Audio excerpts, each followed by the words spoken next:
Hi ವೀಕ್ಷಕರೇ, ನೋಡಿ, ಸರ್ಕಾರದಿಂದ ಪ್ರತಿಯೊಂದು ಗೃಹಲಕ್ಷ್ಮಿ ಫಲಾನುಭವಿಗಳಿಗೆ ಈಗ ಕಳೆದ 3 ತಿಂಗಳಿಂದ ಬರಬೇಕಾದ ಒಟ್ಟು 6,000 ಗೃಹಲಕ್ಷ್ಮಿ ಹಣನ ಕೊನೆಗೂ ಜಮಾ ಮಾಡುವುದಾಗಿ ಒಂದು ಭರ್ಜರಿ ಗುಡ್ಡಿಸ್ನ ಕೊಟ್ಟಿದೆ.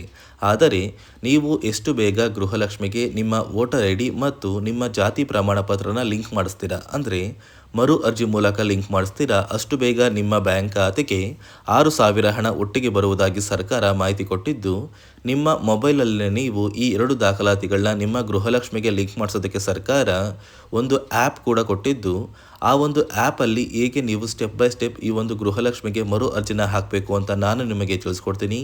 ಅದೇ ರೀತಿ ಸರ್ಕಾರ ಕಳೆದ 3 ತಿಂಗಳಿಂದ ಬರಬೇಕಾದ 6,000 ಹಣ ಏನು ಬರ್ತಾ ಇದೆ, ಆ ಒಂದು ಹಣನ ಕರ್ನಾಟಕದ 23 ಜಿಲ್ಲೆಗಳಿಗೆ ಜಮಾ ಮಾಡ್ತಾ ಇದ್ದು, ಇಂದು ಜುಲೈ 24ರಿಂದ ಜುಲೈ ತಿಂಗಳು ಮುಗಿಯುವಷ್ಟರಲ್ಲಿ ಈ ಒಂದು ಹಣ ಫಲಾನುಭವಿಗಳ ಬ್ಯಾಂಕ್ ಖಾತೆಗೆ ಸೇರುತ್ತೆ.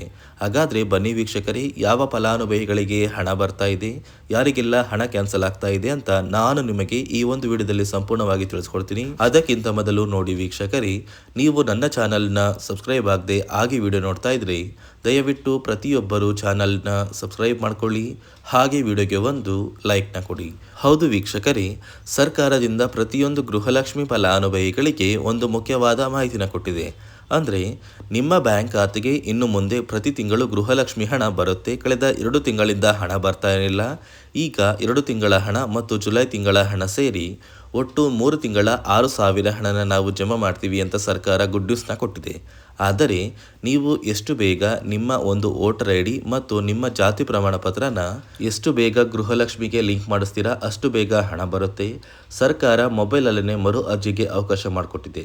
ಹಾಗಾದರೆ ಹೇಗೆ ಮರು ಅರ್ಜಿನ ಹಾಕೋದು ಮತ್ತು ಸರ್ಕಾರದಿಂದ ಜುಲೈ 24ರಿಂದ ಕರ್ನಾಟಕದ 23 ಜಿಲ್ಲೆಗಳನ್ನು ಆಯ್ಕೆ ಮಾಡಿ 3 ತಿಂಗಳ 6,000 ಹಣನ ಜಮಾ ಮಾಡ್ತಾ ಇದ್ದು, ಯಾವ ಜಿಲ್ಲೆಗಳಿಗೆ ಹಣ ಬರುತ್ತೆ, ಯಾರಿಗೆಲ್ಲ ಹಣ ಕ್ಯಾನ್ಸಲ್ ಆಗ್ತಾ ಇದೆ ಅಂತ ನಾನು ನಿಮಗೆ ತಿಳಿಸ್ಕೊಡ್ತೀನಿ. ನೋಡಿ ವೀಕ್ಷಕರೇ, ಮೊದಲು ಸರ್ಕಾರ ಯಾವ ಕಾರಣಕ್ಕೆ ಗೃಹಲಕ್ಷ್ಮಿ ಯೋಜನೆಗೆ ಹೊಸ ರೀತಿಯ ಒಂದು ನಿಯಮಗಳನ್ನ ತಂದಿದೆ ಅಂದರೆ, ಇಲ್ಲಿ ಗೃಹಲಕ್ಷ್ಮಿಯಲ್ಲಿ ಸುಮಾರು 6ರಿಂದ 7 ಲಕ್ಷಕ್ಕಿಂತ ಅಧಿಕ ಮಹಿಳೆಯರ ಹತ್ರ ಒಂದು ವೋಟರ್ ಐ ಡಿ ಕಾರ್ಡ್ ಇಲ್ಲ. ಅಂದರೆ ವೋಟರ್ ಐ ಡಿ ಇಲ್ಲ ಅಂದರೂ ಕೂಡ ಅವರು ಸರ್ಕಾರದಿಂದ ಬರುವ ಗೃಹಲಕ್ಷ್ಮಿ ಹಣನ ಪಡಿತಾ ಇದ್ದಾರೆ. ಮತ್ತು ಸಾಕಷ್ಟು ಫಲಾನುಭವಿಗಳ ಒಂದು ಬ್ಯಾಂಕ್ ಖಾತೆ ಏನಿದೆ, ಆ ಒಂದು ಬ್ಯಾಂಕ್ ಖಾತೆ ಹೊರ ರಾಜ್ಯದ ಬ್ಯಾಂಕ್ ಖಾತೆ ಆಗಿದೆ. ಅಂದರೆ ಕರ್ನಾಟಕದಲ್ಲಿರುವಂತಹ ಫಲಾನುಭವಿಗಳು ಬೇರೆ ರಾಜ್ಯದಲ್ಲಿ ಹೊಂದಿರುವಂತಹ ಒಂದು ಬ್ಯಾಂಕ್ ಖಾತೆನ ಕೊಟ್ಟು ಗೃಹಲಕ್ಷ್ಮಿ ಹಣನ ಪಡಿತಾ ಇದ್ದಾರೆ.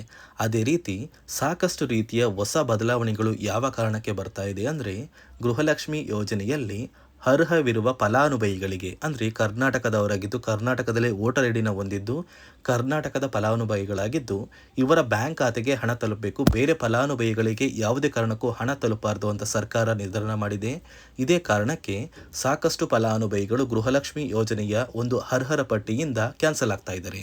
ನಿಮ್ಮ ಒಂದು ಮನೆ ಬಾಗಿಲಿಗೆ ಸರ್ಕಾರದಿಂದ ಅಧಿಕಾರಿಗಳು ಬರ್ತಾರೆ. ಸೊ ಸರ್ಕಾರ ಗೃಹಲಕ್ಷ್ಮಿ ಮರು ನೋಂದಣಿಗೆ ಒಂದು ಅಪ್ಲಿಕೇಶನ್ ಕೂಡ ಕೊಟ್ಟಿದ್ದಾರೆ. ಅಂದರೆ ಮೊಬೈಲಲ್ಲೇ ಆ ಒಂದು ಅಧಿಕಾರಿಗಳು ನಿಮ್ಮ ಮನೆ ಬಾಗಿಲಿಗೆ ಬಂದು ನಿಮ್ಮ ದಾಖಲಾತಿಗಳಾದ ರೇಷನ್ ಕಾರ್ಡ್, ಆಧಾರ್ ಕಾರ್ಡ್ ಮತ್ತು ವೋಟರ್ ಐ ಡಿ ಇದೀಗ ಕಡ್ಡಾಯ ಮಾಡಿದೆ. ಅದೇ ರೀತಿ ಜಾತಿ ಪ್ರಮಾಣ ಪತ್ರ ಬೇಕಾಗುತ್ತಂತ ನೀವು ಕೇಳಿದ್ರೆ, ಸದ್ಯಕ್ಕೆ ಸರ್ಕಾರ ಯಾವುದೇ ರೀತಿಯ ಜಾತಿ ಪ್ರಮಾಣ ಪತ್ರನ ಕೇಳ್ತಾ ಇಲ್ಲ. ಬದಲಿಗೆ ನಿಮ್ಮ ಒಂದು ಪತಿಯ ಆಧಾರ್ ಕಾರ್ಡ್, ನಿಮ್ಮ ಒಂದು ವೋಟರ್ ಐ ಡಿ ಮತ್ತು ನಿಮ್ಮ ಒಂದು ಮನೆಯ ರೇಷನ್ ಕಾರ್ಡ್ನ ಕೊಟ್ಟು ನೀವು ಗೃಹಲಕ್ಷ್ಮಿಗೆ ಮರು ನೋಂದಣಿನ ಮಾಡ್ಕೋಬೇಕು. ಈ ಒಂದು ಕೆಲಸನ ಮಾಡೋದು ಗ್ರಾಮದಿಂದ ಕೆಲವು ಅಧಿಕಾರಿಗಳು ಬರ್ತಾರೆ. ಅಂದರೆ ಗ್ರಾಮ ಅಭಿವೃದ್ಧಿ ಇಲಾಖೆಯಿಂದ ಕೆಲವೊಂದು ಅಧಿಕಾರಿಗಳು ಬಂದರೆ, ಅಂಗನವಾಡಿಯ ಕಾರ್ಯಕರ್ತರು ಕೂಡ ನಿಮ್ಮ ಮನೆ ಬಾಗಿಲಿಗೆ ಬಂದು ಪ್ರತಿ ಫಲಾನುಭವಿಗಳ ದಾಖಲಾತಿಗಳನ್ನ ಎಂಟ್ರಿ ಮಾಡ್ಕೊಂಡು ಹೋಗ್ತಾರೆ. ಸೊ ಆ ಒಂದು ಫಲಾನುಭವಿಗಳು ಎಂಟ್ರಿ ಮಾಡಿದ ನಂತರ ಸರ್ಕಾರದಿಂದ ನಿಮಗೆ ಒಂದು ನೋಟಿಫಿಕೇಶನ್ ಬರುತ್ತೆ. ನಿಮ್ಮ ಮೊಬೈಲ್ ನಂಬರ್ ಏನಿದೆ, ಆ ಒಂದು ಮೊಬೈಲ್ ನಂಬರ್ಗೆ ಒಂದು ಮೆಸೇಜ್ ಬರುತ್ತೆ. ಅಂದರೆ ನಿಮ್ಮ ಗೃಹಲಕ್ಷ್ಮಿ ಮರು ನೋಂದಣಿ ಅರ್ಜಿನ ನಾವು ಸ್ವೀಕಾರ ಮಾಡಿದ್ದೀವಿ ಮತ್ತು ಮುಂದಿನ ದಿನಗಳಲ್ಲಿ ನಿಮ್ಮ ಒಂದು ಗೃಹಲಕ್ಷ್ಮಿ ಹಣನ ನಿಮ್ಮ ಬ್ಯಾಂಕ್ ಖಾತೆಗೆ ಜಮಾ ಮಾಡ್ತೀವಿ ಅಂತ ಸರ್ಕಾರದಿಂದಲೇ ಒಂದು ಮೆಸೇಜ್ನ ಕಳಿಸ್ತಾರೆ. ಆದರೆ ನೀವು ನಿಮ್ಮ ಮೊಬೈಲ್ ನಂಬರ್ನ ಆಕ್ಟಿವ್ ಆಗಿರುವಂತಹ ಮೊಬೈಲ್ ನಂಬರ್ನ ಕೊಡಬೇಕು. ಯಾಕಂದರೆ ನಿಮ್ಮ ಬ್ಯಾಂಕ್ ಖಾತೆಗೆ ಲಿಂಕ್ ಆಗಿರುವಂತಹ ಮೊಬೈಲ್ ನಂಬರ್ ಬೇರೆ ಇರುತ್ತೆ ಮತ್ತು ನೀವು ಹೊಂದಿರುವಂತಹ ಒಂದು ಮೊಬೈಲ್ ನಂಬರ್ ಬೇರೆ ಇರುತ್ತೆ. ಇದೇ ಕಾರಣಕ್ಕೆ ಕರೆಕ್ಟ್ ಆಗಿರುವಂತಹ ಒಂದು ಮೊಬೈಲ್ ನಂಬರ್ನ ಕೊಟ್ಟರೆ ಆದಷ್ಟು ಬೇಗ ನೀವು ಮರು ಅರ್ಜಿನ ಹಾಕಿ ಗೃಹಲಕ್ಷ್ಮಿ ಹಣನ ಪಡ್ಕೋಬೋದು. ಅದೇ ರೀತಿ ನೀವು ಹೊಂದಿರುವ ಬ್ಯಾಂಕ್ ಖಾತೆ ಏನಿದೆ, ಆ ಒಂದು ಬ್ಯಾಂಕ್ ಖಾತೆನ ನೀವು ಆ್ಯಕ್ಟಿವ್ ಆಗಿ ಇಟ್ಕೋಬೇಕು. ಅಂದರೆ ಯಾವುದೇ ರೀತಿಯ ಒಂದು ವಹಿವಾಟನ್ನು ನಡೆಸ್ತಾ ಇಲ್ಲ. ಅಂದರೆ ನಿಮ್ಮ ಒಂದು ಬ್ಯಾಂಕ್ ಖಾತೆಗೆ ಗೃಹಲಕ್ಷ್ಮಿ ಹಣ ಖಂಡಿತವಾಗಿಯೂ ಬರೋದಿಲ್ಲ. ಅದೇ ರೀತಿ ನೋಡಿ ವೀಕ್ಷಕರೇ, ನಿಮ್ಮ ಮನೆಯ ಕುಟುಂಬರು ಅಂದರೆ ಗೃಹಲಕ್ಷ್ಮಿ ಯೋಜನೆಯ ಒಂದು ಸದಸ್ಯ ಏನಾರನ್ನು ಮರಣ ಹೊಂದಿದ್ದು ಅವರ ಬದಲಾಗಿ ನೀವು ಅಪ್ಲಿಕೇಶನ್ ಹಾಕ್ತೀವಿ ಅಂದರೆ ಅದು ಸಾಧ್ಯವಿಲ್ಲ. ಯಾಕಂದರೆ ನಿಮ್ಮ ಒಂದು ರೇಷನ್ ಕಾರ್ಡಲ್ಲಿ ಮನೆಯ ಯಜಮಾನಿ ಯಾರಿರ್ತಾರೆ ಅವರೇ ಮಾತ್ರ ಗೃಹಲಕ್ಷ್ಮಿ ಯೋಜನೆಗೆ ಅರ್ಹರಾಗಿರ್ತಾರೆ. ಒಂದು ವೇಳೆ ಮನೆಯ ಸದಸ್ಯರು ಯಜಮಾನಿಯಾಗಿದ್ದು ಅವರು ಮರಣ ಹೊಂದಿದ್ರೆ ನೀವು ಗೃಹಲಕ್ಷ್ಮಿ ಯೋಜನೆಗೆ ಅಪ್ಲಿಕೇಶನ್ ಹಾಕೋದಕ್ಕೆ ಆಗೋದಿಲ್ಲ. ಮೊದಲು ನಿಮ್ಮ ಮನೆಯಲ್ಲಿ ಇರುವಂತಹ ಒಂದು ಹೆಣ್ಣು ಮಗಳು ಅಂದರೆ ಮಹಿಳೆ, ನಿಮ್ಮ ಒಂದು ಪತ್ನಿ ಇರ್ಬೋದು ಅಥವಾ ನಿಮ್ಮ ಒಂದು ತಾಯಿ ಇರ್ಬೋದು, ಅವ್ರನ್ನ ಮನೆಯ ಯಜಮಾನಿ ನೀವು ಮಾಡಬೇಕಾಗುತ್ತೆ. ಸೊ ಮನೆಯ ಯಜಮಾನಿ ಮಾಡಿದ ನಂತರ ಮಾತ್ರ ನೀವು ಗೃಹಲಕ್ಷ್ಮಿಯ ಸೌಲಭ್ಯನ ಪಡ್ಕೋಬೋದು. ಒಂದು ವೇಳೆ ನೀವು ಗೃಹಲಕ್ಷ್ಮಿಗೆ ಹೊಸದಾಗಿ ಅರ್ಜಿ ಹಾಕಬೇಕು ಅಂದರೆ ಇದೀಗ ಸರ್ಕಾರ ಅದಕ್ಕೂ ಕೂಡ ಕರ್ನಾಟಕ ಒನ್, ಗ್ರಾಮ ಒನ್ ಅಥವಾ ಬೆಂಗಳೂರು ಒನ್ ಸೇವಾ ಕೇಂದ್ರದಲ್ಲಿ ಅವಕಾಶ ಮಾಡಿಕೊಟ್ಟಿದೆ. ಆದರೆ ಮೊದಲ ಥರ ಇವಾಗ ನೀವು ಅರ್ಜಿನ ಹಾಕೋದಕ್ಕೆ ಆಗೋದಿಲ್ಲ. ಬದಲಿಗೆ ನಿಮ್ಮ ರೇಷನ್ ಕಾರ್ಡ್ನ ತೊಗೊಂಡೋಗ್ಬೇಕು, ನಿಮ್ಮ ಆಧಾರ್ ಕಾರ್ಡ್ನ ತೊಗೊಂಡೋಗ್ಬೇಕು, ನಿಮ್ಮ ಒಂದು ಪತಿಯ ಆಧಾರ್ ಕಾರ್ಡ್ನ ಕೂಡ ತೊಗೊಂಡೋಗ್ಬೇಕಾಗುತ್ತೆ. ನಿಮ್ಮ ವೋಟರ್ ಐ ಡಿ ಕೂಡ ಕಡ್ಡಾಯವಾಗುತ್ತೆ. ನಿಮ್ಮ ವೋಟರ್ ಐ ಡಿ ನಿಮ್ಮ ಹತ್ರ ಇದ್ದರೆ ಮಾತ್ರ ನೀವು ಗೃಹಲಕ್ಷ್ಮಿ ಯೋಜನೆಯ ಒಂದು ಅರ್ಹತೆಯನ್ನು ಪಡ್ಕೋತೀರಾ. ಒಂದು ವೇಳೆ ವೋಟರ್ ಐ ಡಿ ಇಲ್ಲ, ರೇಷನ್ ಕಾರ್ಡ್ ಇದೆ, ಆಧಾರ್ ಕಾರ್ಡ್ ಇದೆ ಅಂದರೆ ಇನ್ನು ಮುಂದೆ ನಿಮ್ಮ ಬ್ಯಾಂಕ್ ಖಾತೆಗೆ ಸರ್ಕಾರ ಗೃಹಲಕ್ಷ್ಮಿ ಹಣನ ಖಂಡಿತವಾಗಿಯೂ ಜಮಾ ಮಾಡೋದಿಲ್ಲ. ಯಾಕಂದರೆ ಪ್ರತಿ ವರ್ಷವೂ ಕೂಡ ಸರ್ಕಾರ ವೋಟರ್ ಐ ಡಿನ ಬಿಡುಗಡೆ ಮಾಡುತ್ತೆ, ಅಂದರೆ ವೋಟರ್ ಲಿಸ್ಟ್ನ ಬಿಡುಗಡೆ ಮಾಡುತ್ತೆ. ಈ ಒಂದು ಲಿಸ್ಟಲ್ಲಿ ಕೆಲವು ಫಲಾನುಭವಿಗಳ ಒಂದು ಹೆಸರನ್ನ ಕ್ಯಾನ್ಸಲ್ ಮಾಡುತ್ತೆ. ಒಂದು ವೇಳೆ ನಿಮ್ಮ ವೋಟರ್ ಐ ಡಿ ಏನಾದರೂ ಕ್ಯಾನ್ಸಲ್ ಆಗಿದ್ದರೆ ನಿಮ್ಮ ಬ್ಯಾಂಕ್ ಖಾತೆಗೆ ಗೃಹಲಕ್ಷ್ಮಿ ಹಣನ ಸರ್ಕಾರ ಕ್ಯಾನ್ಸಲ್ ಮಾಡುತ್ತೆ. ಈ ಕೂಡಲೇ ನೀವು ನಿಮ್ಮ ದಾಖಲಾತಿಗಳು ಎಲ್ಲ ಕೂಡ ಸರಿ ಇದೆ ಅಂತ ತಿಳ್ಕೊಳ್ಳಿ. ಹಾಗಾದರೆ ಮಾತ್ರ ನೀವು ಗೃಹಲಕ್ಷ್ಮಿ ಯೋಜನೆಗೆ ಅರ್ಹರಾಗಿರ್ತೀರ. ಸರ್ಕಾರ ಯಾವ ಕಾರಣಕ್ಕೆ ಈ ರೀತಿಯ ಹೊಸ ಬದಲಾವಣೆಗಳನ್ನ ತರ್ತಾ ಇದೆ ಅಂದರೆ ಇಲ್ಲಿಯವರೆಗೂ ಸುಮಾರು 60 ಕೋಟಿಗಿಂತ ಅಧಿಕ ಮೊತ್ತನ ಸರ್ಕಾರ ನಷ್ಟ ಮಾಡಿಕೊಂಡಿದೆ. ಅಂದರೆ ಫಲಾನುಭವಿಗಳು ನಮ್ಮ ಕರ್ನಾಟಕದವರೇ ಅಲ್ಲ, ಅಂತಹ ಫಲಾನುಭವಿಗಳಿಗೂ ಕೂಡ ಸರ್ಕಾರದಿಂದ ಹಣ ಹೋಗಿದೆ ಮತ್ತು ಸಾಕಷ್ಟು ಫಲಾನುಭವಿಗಳು ಮರಣ ಹೊಂದಿದ್ದಾರೆ. ಅಂತಹ ಫಲಾನುಭವಿಗಳಿಗೂ ಕೂಡ ಹಣ ಹೋಗ್ತಾ ಇದೆ ಮತ್ತು ಫಲಾನುಭವಿಗಳು ಹೊಂದಿರುವ ಬ್ಯಾಂಕ್ ಖಾತೆ ಕೂಡ ಆ್ಯಕ್ಟಿವ್ ಇಲ್ಲ. ಅಂತಹ ಫಲಾನುಭವಿಗಳಿಗೂ ಕೂಡ ಹಣ ಹೋಗಿದೆ ಮತ್ತು ಸಾಕಷ್ಟು ಫಲಾನುಭವಿಗಳು ಏನು ಮಾಡಿದ್ದಾರೆ ಅಂದರೆ ಅವರ ಮನೆ ಕುಟುಂಬದ ಯಜಮಾನಿ ಅಂದರೆ ಹೆಡ್ ಆಫ್ ದ ಫ್ಯಾಮಿಲಿ ಇರ್ತಾರಲ್ಲ, ಸೊ ಆ ಒಂದು ಮಹಿಳೆ ಮರಣ ಹೊಂದಿರ್ತಾರೆ.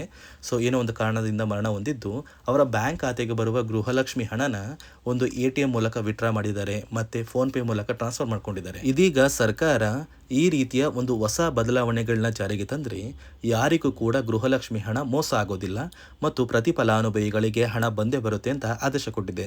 ನೀವು ಕೇಳ್ಬೋದು ವೀಕ್ಷಕರೇ, 3 ವರ್ಷದಿಂದ ಯಾವುದೇ ಕಾರಣಕ್ಕೂ ನಮಗೆ ಗೃಹಲಕ್ಷ್ಮಿ ಯೋಜನೆ ಹಣ ಮಿಸ್ ಆಗಿಲ್ಲ.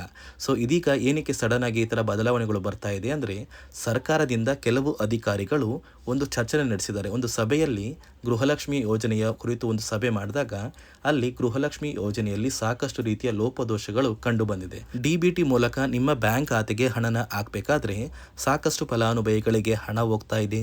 ಸಾಕಷ್ಟು ಫಲಾನುಭವಿಗಳಿಗೆ ಹಣ ಹೋಗಿದ್ರು ಅವರ ಬ್ಯಾಂಕ್ ಖಾತೆಗೆ ಜಮಾ ಆಗ್ತಾ ಇಲ್ಲ, ಬದಲಿಗೆ ಆ ಒಂದು ಹಣ DBTಯಲ್ಲೇ ಸ್ಟಕ್ ಆಗ್ತಾ ಇದೆ. ಮತ್ತು ಸರ್ಕಾರಕ್ಕೂ ಕೂಡ ಆ ಒಂದು ಹಣ ಬರ್ತಾ ಇಲ್ಲ. ಮತ್ತು ಸರ್ಕಾರ ಹಾಕಿರುವ ಹಣ ಇನ್ನೂ ಕೂಡ ಹಾಗೇ ಇದೆ. ಸಾಕಷ್ಟು ಫಲಾನುಭವಿಗಳು ಆ ಒಂದು ಹಣನ ಯೂಸ್ ಕೂಡ ಮಾಡ್ತಾ ಇಲ್ಲ, ಅಂದರೆ ಅದು ಬ್ಯಾಂಕ್ ಖಾತೆಯಲ್ಲಿ ಹಂಗೇನೆ ಇದೆ. ಇದೇ ಕಾರಣಕ್ಕೆ ಸರ್ಕಾರ ಈ ರೀತಿಯ ಹೊಸ ಬದಲಾವಣೆಗಳನ್ನ ತಂದಿದ್ದು, ಯಾರೆಲ್ಲ ಫಲಾನುಭವಿಗಳು ಸರ್ಕಾರಕ್ಕೆ ತೆರಿಗೆನ ಕಟ್ತಾ ಇದ್ದೀರಾ, ಗೌರ್ನಮೆಂಟ್ ಜಾಬಲ್ಲಿದ್ದೀರಾ ಮತ್ತು ಇನ್ಕಮ್ ಟ್ಯಾಕ್ಸ್ನ ಪೇ ಮಾಡ್ತಾ ಇದ್ದೀರಾ, ಇಂತಹ ಫಲಾನುಭವಿಗಳ ಹೆಸರನ್ನ ಇನ್ನು ಮುಂದೆ ಸರ್ಕಾರ ಗೃಹಲಕ್ಷ್ಮಿ ಯೋಜನೆಯಿಂದ ಕ್ಯಾನ್ಸಲ್ ಮಾಡಿದೆ.